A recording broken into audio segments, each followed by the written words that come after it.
Welcome to Surviving Bad, and thank you for joining us on this special edition of Surviving Bad, brought to you from MFL Marmac High School in Monona, Iowa. I'm your host, Peter Komendowski, and we've assembled a group of students, educators, and community members to get a look at what's going on with alcohol, marijuana, and vaping. Now, these are our future leaders, and they're standing up to alcohol, marijuana, and vaping, and they are making a difference. Let's begin with an introduction from Principal Larry Meyer. Hi, Peter. We'd like to welcome you to Monona. We feel lucky and fortunate to be on this edition of Surviving Bad, and all of us here at MFL Marmac want to thank you for allowing us to join you. Thank you very much. And thank you for having us, Larry. A couple of months ago, at an event at the state capitol, I had the opportunity to hear a passionate presentation by Lauren Gillitzer, her personal story. And I learned she was a leader of a soda group right here at MFL Marmac. Students opposed to drugs and alcohol. Now, she is one reason why we're here today. And here she is to share some of her story. Lauren, thank you. Oh, thank you. Hello, my name is Lauren Gillitzer. I am currently a senior at MFL Marmac High School and the president of our soda club. Our soda club stands for Students Opposed to Drugs and Alcohol and has been led by Jackie McGue and within our school for roughly 3 years now. When I first joined this group, I never imagined that I would be taking part in something like this. Our group first began when our school started seeing struggles with students regarding substance abuse. Therefore, the staff wanted to get ahead of that repeating cycle. Since starting the club, we actively take part in Red Ribbon Week, homecoming, monthly themed activities, or messages geared towards substance abuse prevention. We also partner with 5C, our local coalition, and attend their meetings when we are able to. And we have given public service announcements on our local radio station, KCTN. And finally, we have Christmas and summer pool parties where fun can be had without the use of substances. SOTA strives towards belonging to a group that has the same morals and values, where you fit in for making good choices that lead to healthier outcomes. Our message is that each student and each person in this community matters. We each have a choice, and hopefully those choices are more positive than negative ones. In February, I was able to express these messages at the state capitol in Des Moines, where I first met Peter. I gave a speech about what substance abuse is like here in our community and what its impact has had on our students.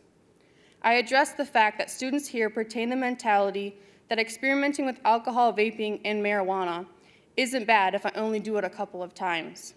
My speech was centered around the different paths students are taking regarding substance abuse and what the Soda Club does throughout our school. Although substance abuse appears to be a never-ending issue, I feel that if more schools had clubs like SOTA, the attitude towards substance abuse would alter. I am very excited for this opportunity, and I can't thank Jackie and Peter enough for this opportunity that's happening today. Thank you very much, Lauren. And thank you. We'll be back after a short break to join our first group of panelists and start things off with an inside look at alcohol. You don't want to miss this.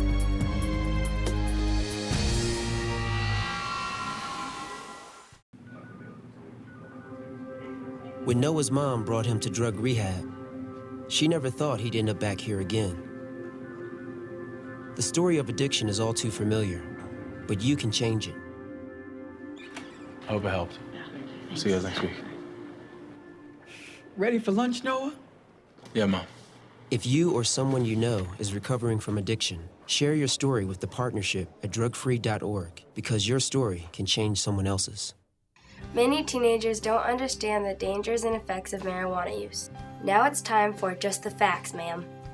An IQ is a score determined from standardized tests to determine intelligence. An IQ of 100 puts the average person in the 50th percentile of intelligence. Regular marijuana use during teenage years can cause a long-term 8-point drop in IQ. A loss of 8 IQ points drops them to the 29th percentile. For more information, go to drugfreeiowa.org.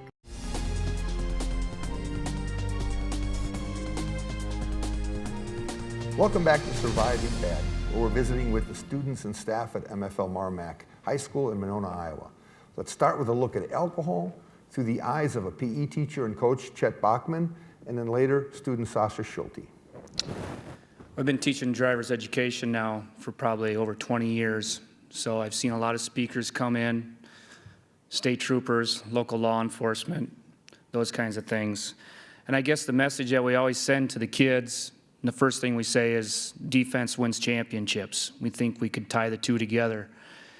And that you're all going to be filled with choices, and the best defense is to not get behind the wheel and drink and drive. And the story that I have to share with the students every year is a real life story. My grandmother was killed by a drunk driver, and it's actually the intersection by Strawberry Point High School, and it's now a roundabout intersection. And after the story, or after everything has taken place, I'm reading the Gazette newspaper, and in the Gazette newspaper, I read the story about the gentleman that killed my grandmother. And the gentleman is rehabilitating himself in prison, and I'm kind of shocked by the story. I believe he served 15 years in jail at that time, and was happy that he was rehabilitating himself. And I guess the moral of the story was, as it finished, his life after prison was pretty long. His wages were decreased for the rest of his life, for paying fines and lots of other things. But my message in our story to the students was, the choice that you make in a small amount of time can affect the lives of others and yourself forever. We've assembled a panel of two students, Gabe and Maya and Julie, to talk about some of the issues they face, the feelings they face, and the challenges they face with alcohol in the community. Julie, tell us a little bit about what you do and why you're here today. I am a member of the 5 Cs of Clayton County. We work with educating of youth and adults on drugs and alcohol. The first meeting that I seen advertised in the paper drew me to it because I had lost a brother to a drunk driver, November 8th, 2009. It was a time in my life that it rocked my world. Following the time through the investigation and going through seeing her the day that she was sentenced to prison, and she turned around and she said to the family that she didn't have time to put any words together. And I guess she was intoxicated, and the only words we were looking for was, "I'm sorry." It's been years later, it's almost 10 years later, and the day that she was released out of prison, we went down to Des Moines, and you could see her skip across the stage knowing that she was going to be released because she did all her classes. She did what she had to do to be released. She got up and she still couldn't say, "I'm sorry." My daughter wrote a letter asking for the words, "I'm sorry," letting her know that by her night of drinking and at 5:20 in the morning, the accident that killed my brother, and what it did to our family, what it did to the family in general, that it tore the family apart to a point, asking for the words, "I'm sorry," and she couldn't say, "I'm sorry." You know, I think that when you drink the alcohol, you choose to make that, but to go through life and not have the words to say, "I'm sorry," I'm not sure how I can comprehend that. Getting involved in 5 Cs is, I believe, if we work with youth, we work with adults, it's our chance to educate the public, work with the public, and hopefully by doing that, we can change the ending of a story for somebody else's life. And I think that's a huge idea of where I truly believe in my heart that 5 Cs has been such a positive to the community. Seeing the youth get involved through the soda group has been phenomenal. To see you speak out. Thank you, Julie. That's good enough. Gabe, what are your thoughts? You know, this is a little bit, you know, we all try to, you know, as adult figures, and I'm a dad as well, we know that the favorite thing is not to listen to us tell you what not to do. But hearing stories like this, what does that make you feel like? It's just that, like, I'm here because I've seen it affect my friends, and people throughout the high school. And ever since I was a little kid, like my mom runs a soda group, so I've had values instilled in me that, alcohol's bad, smoking's bad, everything's bad. So seeing it affect like how other kids don't get taught the same way on the way up, their parents are already affected by smoking, drinking, whatever. I feel remorse for them because they haven't had, I feel very lucky is what I'm saying with my parents and my family for how I've been brought up. And I just wish everybody else could experience the same lessons and things that my parents have taught me, I guess. No, those are good points. Maya, what brings you to the table today? What I've thought about alcohol and all of this is that it damages a lot of people in a lot of ways. It can hurt them in many ways, and they don't know about it. They don't know what it's going to do to them, and it really confuses me as for why they do it, and they don't understand why. Do you feel like sometimes all the stuff in media and on social media and TV shows and movies sort of helps push bad behavior like that? Yeah, like a lot of commercials and a lot of broadcasts and all of that, they always promote it in some way or another. And people that usually watch them are like young and not usually like older, and they think that it's perfectly fine because people are promoting it. Gabe, what about you? Do you think there's a world pushing you towards doing bad stuff, or is there more stuff pushing you towards doing good stuff? There's definitely positive, but 100% there's more negative. Like, we have these idols, professional athletes, actresses, actors, and, they're doing a lot of celebrating with all the money they got, and a lot of times that involves bad substances, alcohol, things like that. So if those are the people we look up to and that's what they're doing, that's going to make us think that that's a cool thing, when it definitely isn't. But I feel like the leaders in the world, like, there are some good, but the people who affect us the most aren't doing the best things they could be doing, I guess. It's an interesting point, because a lot of times when we speak to people, we have to look back and say that my generation, the generation with gray hair, often created opportunities for bad things happening. And sometimes we haven't always given you the best world possible, and some of that is maybe allowing too many threats. Now, Julie, you work in prevention. How do you manage sort of dealing with these threats that we've allowed to exist at the same time you want your youth to be able to make decisions without being told what to do? I think the answer that I believe in my heart is by educating and sharing experiences that happen, by hoping to show that things aren't right because of where it's at now, that by educating and working with them, that we can make it a better world, making the next step, showing people that it doesn't have to be the same world. It's our option to make that choice. Gabe, do you think that it's a good point she makes, that part of saving the world is to stop some of these high risk and bad behaviors? Yeah, absolutely. Things that affect people the most are always true personal stories. Like, if you go watch a movie, like something that's not real isn't going to affect you as much as a true story. So when she talks about what happened in her life, I'm sure it touches everybody's heart. Maya, if you could change something in the world, and if you had the power to say, I'd like to change this one thing, I'd like to see this change so that I don't have to be as scared or deal with so many of these stressors, what would you do?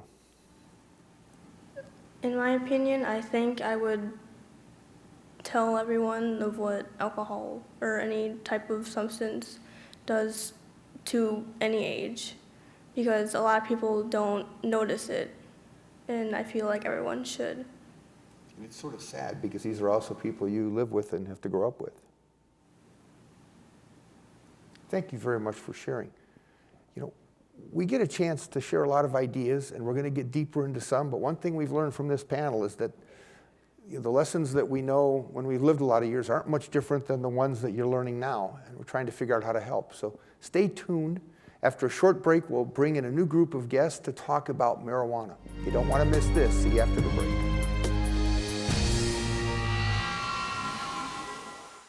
Please, listen carefully. This is for real. We will save the life of a child. There are dangerous drugs in the hands of young children in Iowa, synthetic drugs, sometimes called fake marijuana, and bath salts. They are in our communities and schools. Talk to your children now. Get help at drugfreeiowa.org.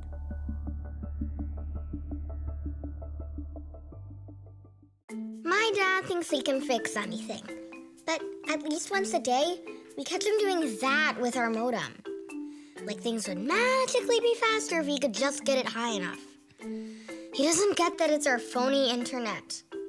Looks like I'm gonna have to fix this one. Siri, get me faster internet.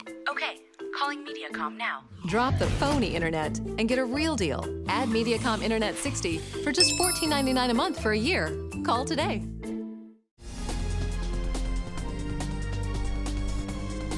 Welcome back to Surviving Bad. We'll start this segment by taking a look at marijuana through the eyes of Jed Jones of Clayton County Sheriff's Department and student Abby Shellhorn. Jed, welcome to the show. Thank you. So what is marijuana? It kind of sounds like a silly question, right? I think we all have a general idea what marijuana is in the definition, but generally speaking, marijuana is a drug, right? And what's a drug? Well, from a law enforcement perspective, a drug is any substance, whether it's legal or not, that when it's taken in the body can impair that person's ability. Specifically for law enforcement, that impacts us for driving, right? So it impairs your driving ability, but it does more than that. It impairs your judgment, your emotional being, your health. So there's a lot of different things that it can impact negatively. There's a common consensus with marijuana, particularly amongst the youth, that marijuana is a harmless drug. Well, that's just not accurate, okay? All drugs have negative consequences, and marijuana is no exception. I've been in law enforcement for going on 15 years, and I can tell you, out of all the encounters I've had with people that are abusing marijuana, doesn't matter what age, if you look at the columns of negatives and positives, the negatives far outweigh the positives, okay? And again, marijuana is not an exception to this. So, regardless of the legality of marijuana, it's always going to be a drug. And going forward, when you guys, entering adulthood, you're going to have a lot of decisions to make, and it's your responsibility to educate yourself, ask your peers, ask people that know, compare other people's lives to yours that are using drugs, particularly marijuana, and ask yourself, what's it going to benefit you? How's it going to benefit you? And I promise you, when you really think about it and you draw that list up, you're going to find out that there's just not a lot of positives. So with that, thank you for your time, and best of luck in the future. Thank you, Jed. Abby? Marijuana, a very powerful medicine and/or drug that can be very helpful in many different ways, such as healthy medicines, hand creams, and energy relaxers. But if used in an inappropriate way, harmful conditions can and will occur. Effects include addiction, overdose, and in the worst case, death. I believe if marijuana is used correctly, there are benefits. But if used incorrectly, the events will be traumatic. Only 11 out of the 50 states have fully legalized marijuana, and Iowa is not one of those 11 states. In Iowa, medical and illegal marijuana is not allowed, but why is marijuana a big deal with teens? One answer to the question may be the new products that electric cigarette companies who are inventing and supporting the idea of smoking marijuana to the minds of teens may be one of the answers. We need to stop the spread of illegal marijuana before time runs out. Thank you. Thank you very much. We appreciate your comments. And now we join our panel to talk about marijuana, this mystery thing that's got everybody excited. And we have Megan, Max, and Ann. I want to start with you. Usually I like to start with a student, but in this case, we know that the whole sort of mystery around marijuana revolves on the difference between CBD and THC. Sure. Can you give us a little insight as to that? Sure. So the CBD is the oil that is the medicinal portion that is this, it helps definitely with helping people who might have seizures or might have some sort of medical use for it.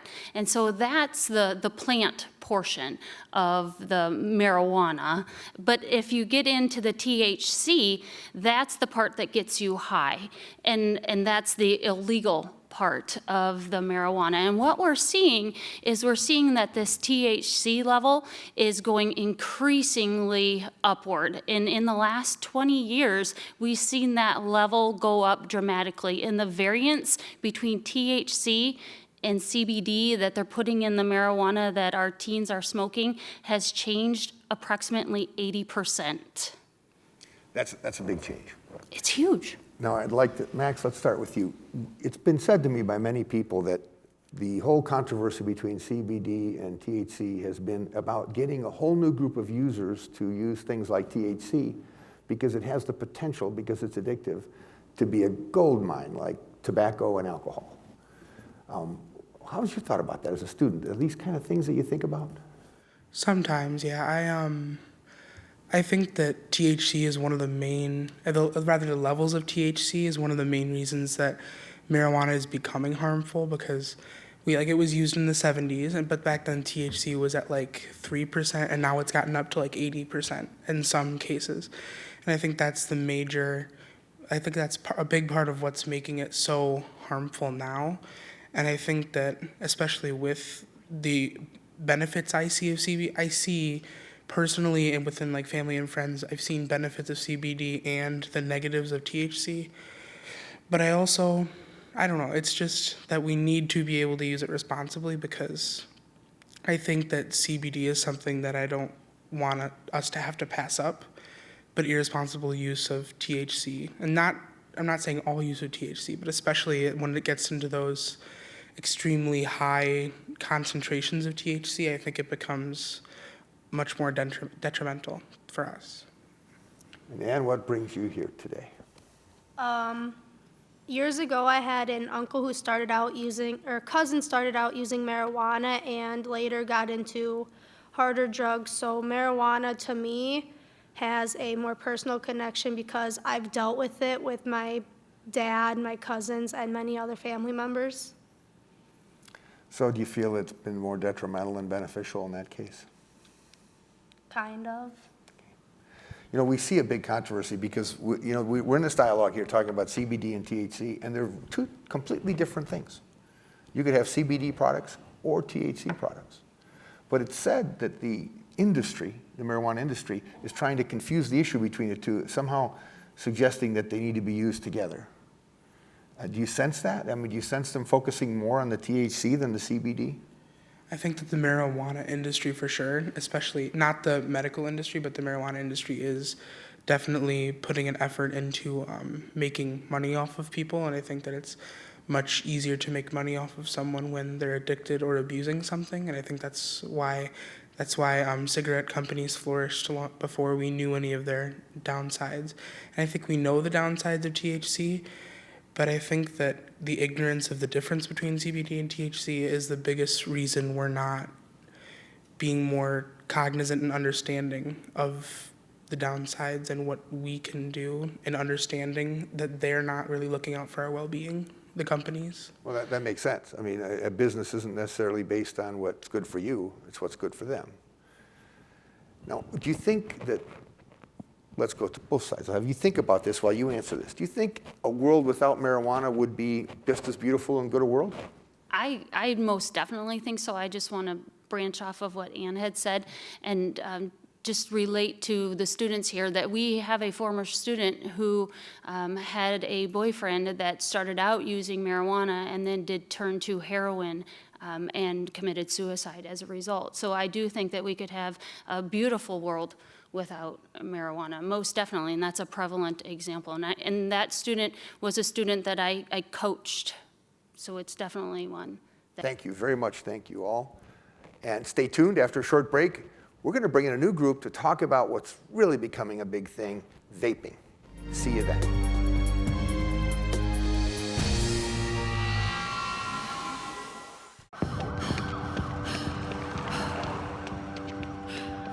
After Kylie used coke, she stopped caring about school, friends, or who she had to steal from to get more of it.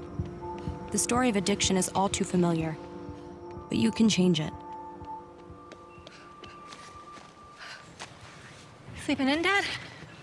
If you or someone you know is in recovery from addiction, share your story with the partnership at drugfree.org, because your story can change someone else's. My mom thinks hashtags are something you eat with eggs. She legit has a meltdown every time her phone updates. Last week, she asked me to explain chat snap. So of course, she chose the absolute wrong internet provider, and now we have the slowest internet ever. Escape Planet Slow and get a real deal. Add Mediacom Internet 60 for just $14.99 a month for a year. Call today.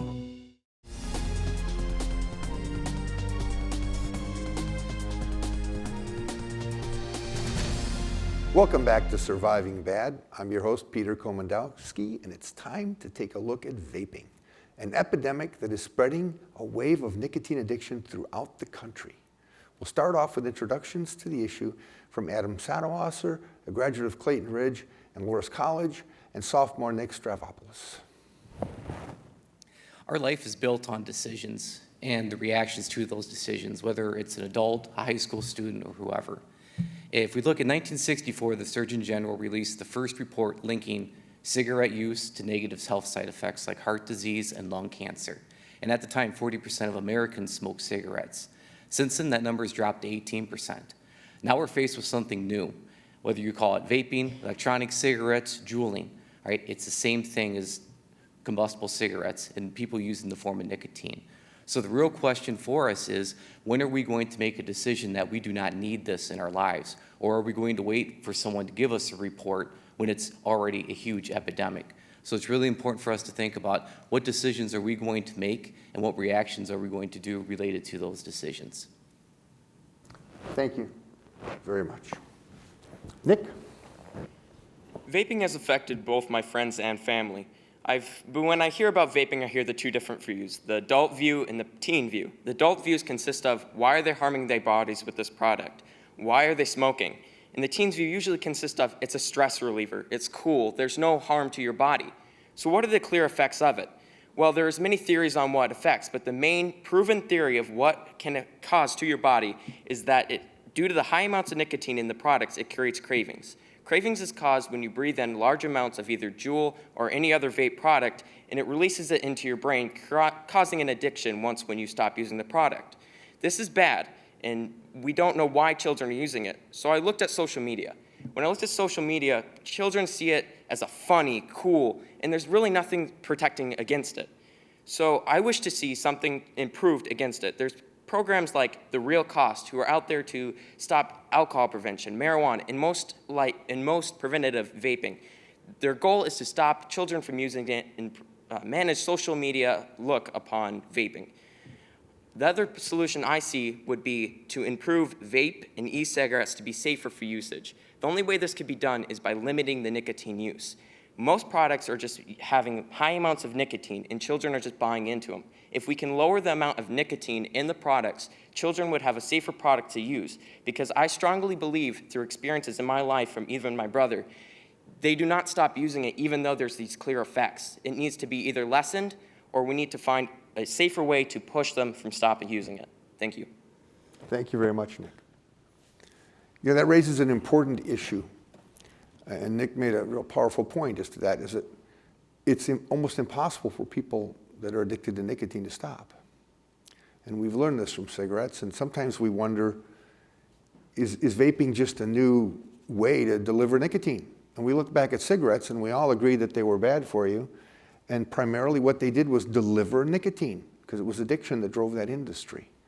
And now we're seeing something similar with vaping. And, you know, maybe over the generations, the businesses just have to change the way they market.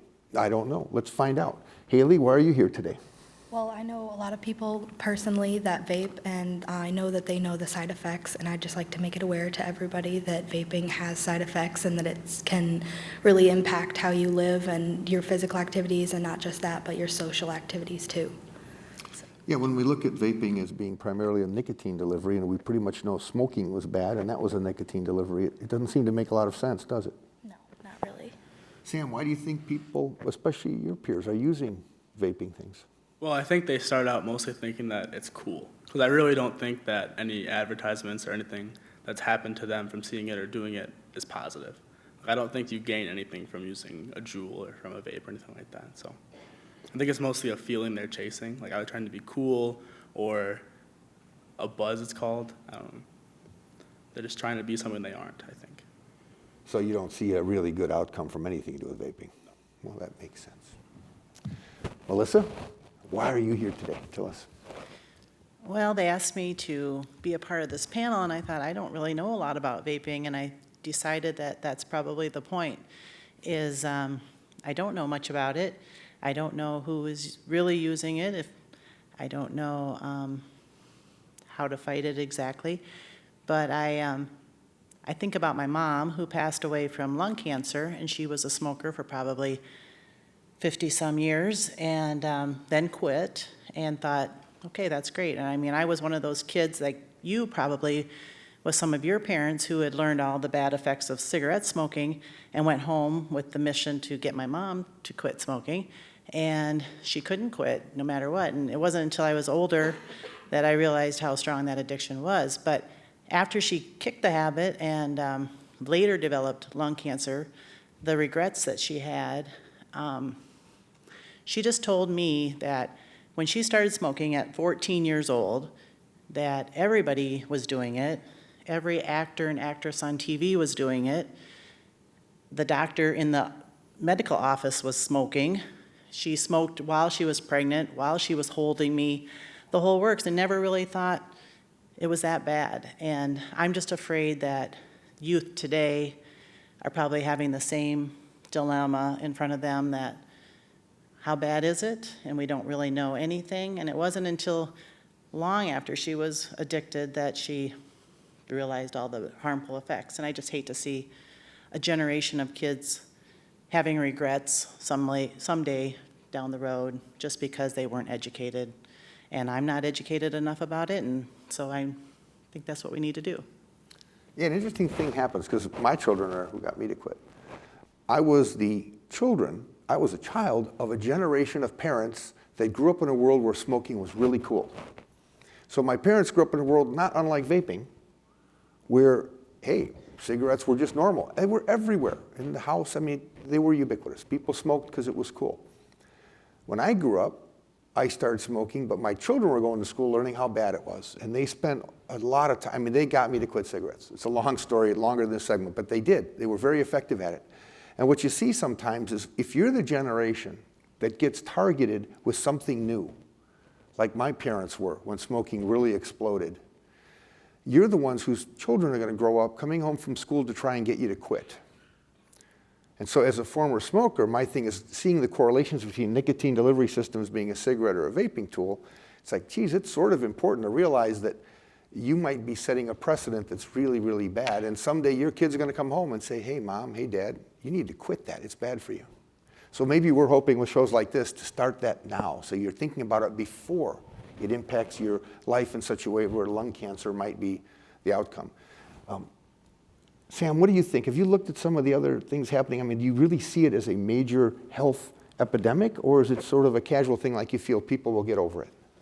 Well, I think at this point where it's not crazy, like it's obviously spreading very fast and the nicotine levels are rising, but with where they are now and kind of how early it is, I think that like people know there's a thing called popcorn lung and that eventually it could happen, but they think, oh, I can just stop whenever, so I'm not going to worry about it.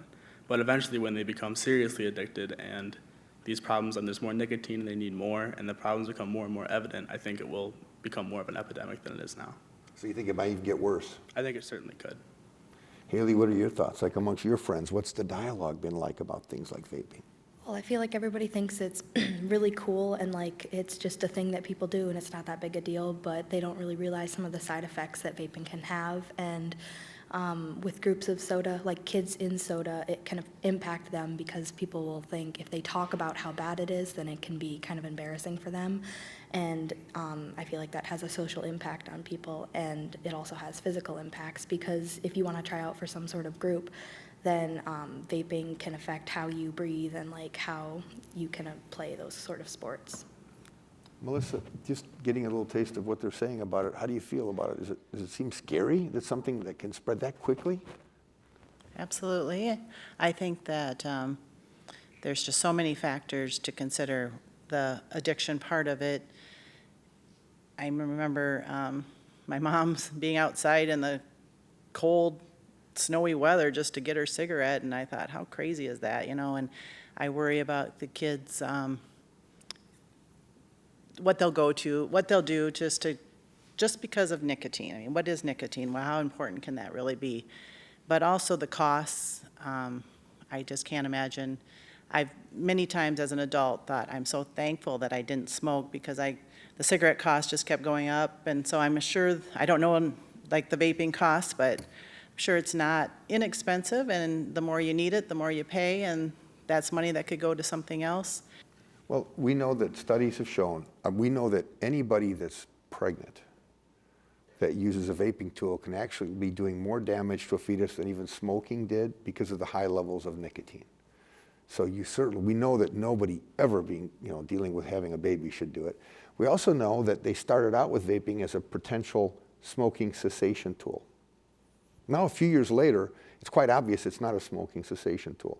It's been resuscitating a cigarette industry that was having trouble making a profit, because people said, we know cigarettes are bad. Nothing good about cigarettes or chewing tobacco. Now, you can still get addicted, but we knew there was nothing good about it.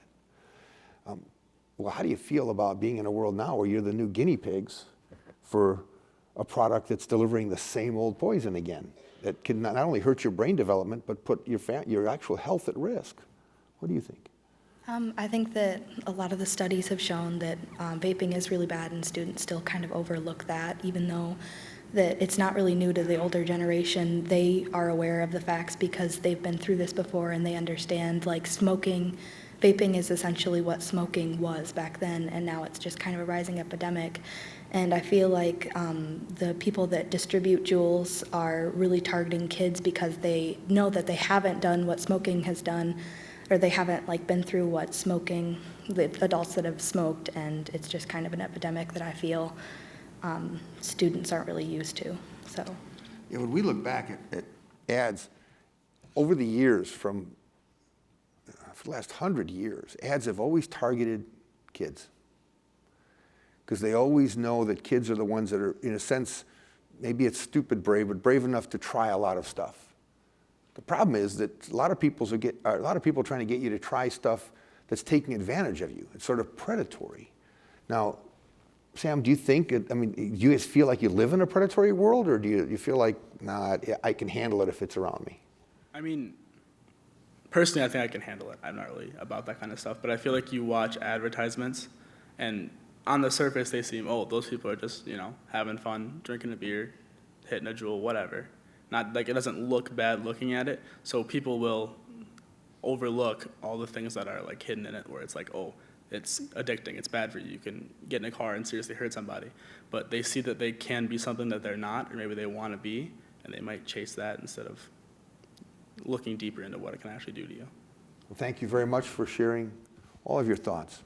Stay tuned. After a short break, we'll have a chance to speak with a few members of the audience. Think of some questions you want to ask. You don't want to miss this.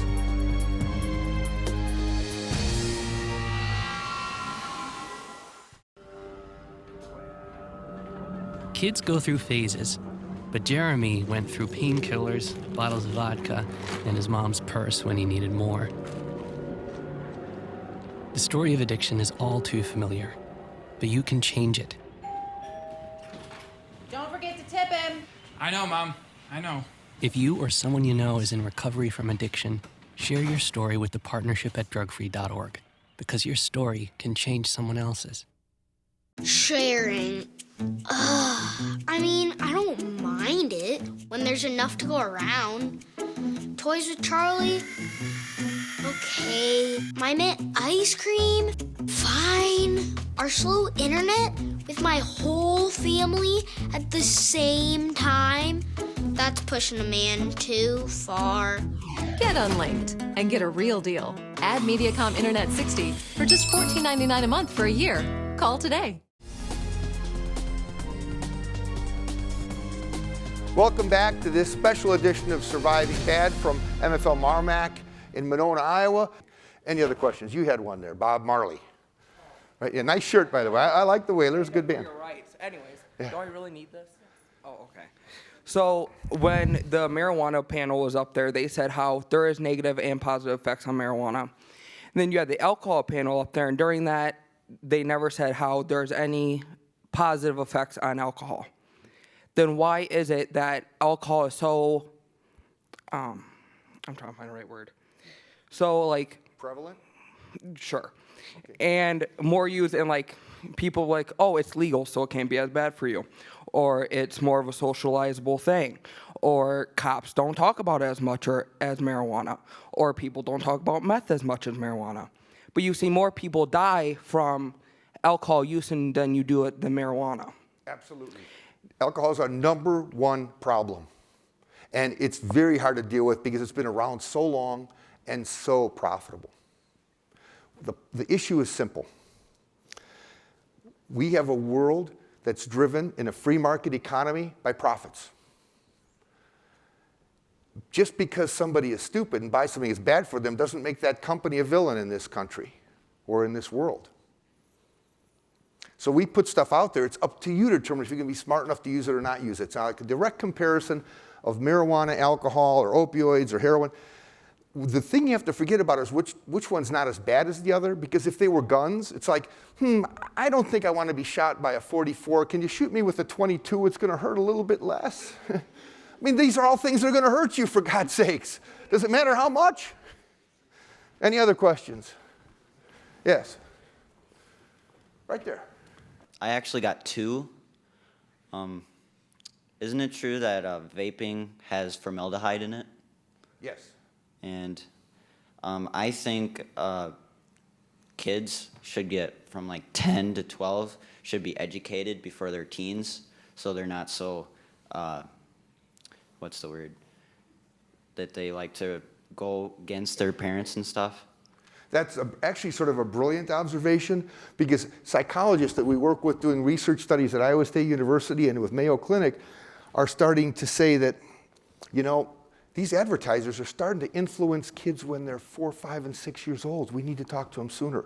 And in terms of the chemicals, this is frightening. We just did a show on vaping, and it's on YouTube and on the Mediacom channel. Scientists showed us what chemicals were in cigarettes, and that really scared a lot of people. There's twice as many chemicals coming out of a vaping tool, because they put so many perfumes and flavors and other things in there, and they're not regulated in any way.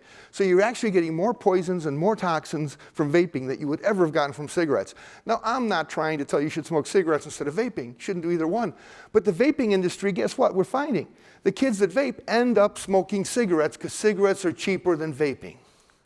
So once they get you addicted, you're not going to care where you get your fix. So both of those points are great. There's more chemicals in vaping tools than there were originally in cigarettes. And yes, advertisers are targeting children younger and younger. There was a study done in Atlanta of 5-year-olds. 83% of 5-year-olds had a favorite beer. Dig that, 5-year-old, favorite beer. This is fascinating. They couldn't figure out what it was, but they figured out that there were a certain percentage that had Budweiser. They even had 5% of the kids liked Heineken. And they figured out it was the advertising they were watching on TV, because the percentages of the beer ads correlated with the preference of a beer. They'd never tasted a beer. They just saw Budweiser commercials with animals and horses and thought, wow, these are really cool. So they have a favorite beer. If you have a favorite, it's Budweiser. What's going to happen when they're 14, 15, 16, 13, and somebody says, here, have a Budweiser? Already in their mind, they're going to think, like you were pointing out, getting younger and younger, oh, wait a minute, I had a favorite beer because it was really cute, and there were puppies in it, and there was horses. Man, that's pretty, you might think that was sort of false advertising if you look at it closely, wouldn't you? It certainly does influence people, and you're right. You're already at an age where you might already have an opinion where I'm talking to you or a panel's talking to you, and you're not listening to a thing we're saying because you're saying, hey, I'm vaping, I love it, I don't care what anybody says. Or I use weed, I think it's great. You're welcome to think that way. What we're trying to do is to get everybody that doesn't already think that way to think about what they're doing so they don't make that choice. Because other than making big companies a lot of money, it doesn't do much for you. There's a lot of great things you can do. Any other questions? Yes, in the back. Wait, go. How'd you hit him here because you're closer? Sorry, the mic will get to you next. All right, so I thought that we can't have smoking commercials on TV. So with Juul, I saw that they made the switch from cigarettes to Juuls on TV. So like, why are we having TV commercials about Juuls and we couldn't have TV commercials about smoking? In 1962, the Surgeon General came out and said we should not advertise cigarettes on TV. It took over 20, 30 years before that happened. Really, the fact is that law is a very convoluted thing, and a lot of lobbyists from big companies that are trying to sell these things have an influence in how laws are written. So you're absolutely, to you it makes perfect sense. Why would Juuls be advertised when you can't advertise cigarettes? It doesn't make any sense. But see, that's why we're trying to put sense into you. So you have common sense and you recognize that, and they can't take advantage of you by doing it. So again, another really good point. See, those are learning points. That's how you get through the world as sort of a skeptical buyer. You say, why does that happen and why doesn't it happen? Well, you figure that out and then act upon it responsibly. All right, we had someone in the back that's ready to talk right here. Yeah, there he is. Whoa. Is marijuana an overdosable kind of substance? You know, I read something online, it was sort of funny, that they said if you lined up a certain amount of marijuana and somebody started smoking at one end of it, about partway through they'd be ordering a pizza, falling asleep, and everything else. THC has in young children caused overdoses and sent them to emergency rooms. THC at really high potency levels can put you in the emergency room. It causes psychoses, all kinds of psychological reactions, schizophrenia. So yes, but not in a traditional sense that it kills you quickly. It kills you really slowly and also puts you in a position where it might hurt people around you. So it's just a matter about being careful, man. You gotta just not believe what people say. They're trying to get into your head, into your pocketbook, and control this. The most important thing you have is your brain. That's the real estate that alcohol, nicotine, marijuana all influence in a negative way, and you need to protect that with the most power you have. Thank you very much for being here today. Give everybody a good hand.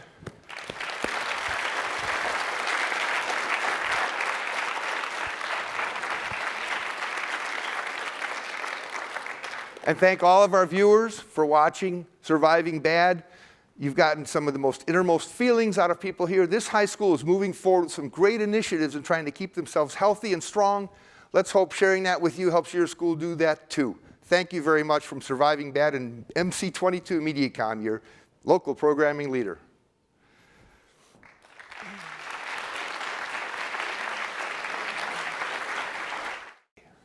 I'm very encouraged being here today watching all of the students with the SODA organization. You know, it's really impactful, I think, when the youth are doing it. I was a DARE instructor for a number of years, and I see some of the same concepts come up that we addressed in DARE. And some of this, I think in particular for me, was consequences. The decisions have consequences. The reasons that people do drugs haven't changed, and they probably never will change. But the kinds of drugs that are being used now and the way they're delivered, it calls for a different approach. I have always been a firm believer that you are taught from home. The problems that you face and the solutions and how you handle those problems, they come from home. They come from your values. They come from what's important to you. So I think that it's really important to get these messages out to parents and to get shows like this out to parents, because when the parents are involved and they understand what their kids are going through, they can look more through the eyes of their kids and try to get down on their level and talk to them about it and be understanding. I think parents definitely should watch this show. They need to be educated, and if they are not actively talking to their kids or their students about this topic, I think this is a great way for them to get some information that they would have not otherwise gotten. I hope that after seeing this show, I hope kids feel more comfortable talking with their parents about topics such as substance abuse, because as kids, we grow up in a society where that's a big issue and it's an increasing epidemic, and sometimes as kids we don't know how to talk about it. And I think seeing it today, I hope from my perspective that kids in my age, as seniors, we're going off to college soon, and I hope that when they are put in that situation or they come to terms with the situation that we're in, that they can hopefully think about this day and have a better outcome. I feel that parents will perceive this show hopefully as an educational tool that they will be able to have conversations with their kids. I think the topics around substance use and abuse can be challenging for parents, and they don't know what to say or how to talk to their children. But after having this show, it can open up communications at home. I think that today was an amazing opportunity to get some people to think about this more. I think it's a really important thing to focus on, and I know that a lot of kids feel like we talk about it constantly. They're constantly being given information, but I don't think you can be educated enough. So I think today was a great opportunity to do that. Well, seeing my classmates and everything come forward about how they feel about the epidemic that's going around in our school, it was very inspiring. I've known many people who have fallen victim to a lot of substances. I am just completely amazed and overwhelmed. There was a problem at this school when I first started with substance use and abuse, kids getting in trouble, and we wanted to come up with a prevention method rather than being proactive after the fact that they've turned to substances for ways to cope and gotten into trouble. We wanted to form a group of students that would band together with the same morals, values, beliefs, stand up for one another, and learn about all the negative effects of substance use and move forward. And I am just completely overwhelmed with the amount of student leadership that have come on board and made this group into what it is today. I think the Soda Group is proud that they got to do this. I think we are proud as an organization that we are going to make an impact. And even if we change the views of one person out there, we'll know that that one person is better off. That one person knows more. And I think we're all just really proud of that.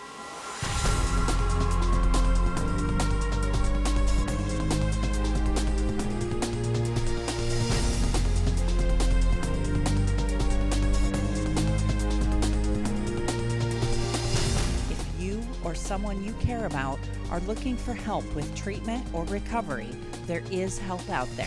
Please visit these sites.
the school community is working very hard to develop good coping skills for the people they have found out do have these addictions or are starting to. But the problem is they're not doing enough. What you get in this school when you are found vaping on school premises or something like that is you get a suspension, and then you have to talk to the counselor for like a day. That's it. You don't get a referral to a psychologist or anything like that. All you get is a suspension.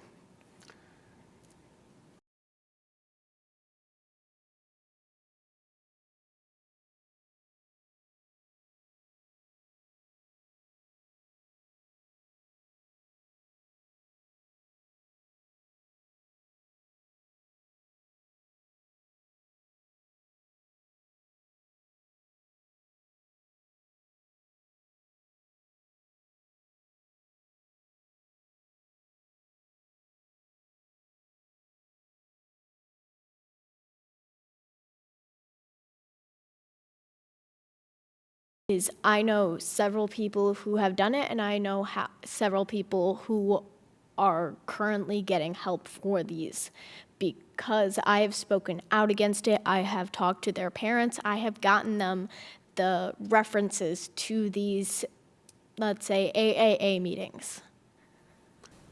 The way the show transpired today, I was a little nervous how it was all going to go and take place, and as it all pulled together with the adults, with Mediacom, with Peter from Drug Free Iowa, I mean, it was just amazing to see them all speak from their heart, hopefully touch another person in the audience. I just hope that someone, at least one person today, can leave after seeing this broadcast or show and take something to heart themselves. And as Lauren said in the beginning of her speech today, was that we believe everybody matters, everybody does matter, and it's all about the choices that they make, and hopefully there is one person today that can help them make the right choice for a better future.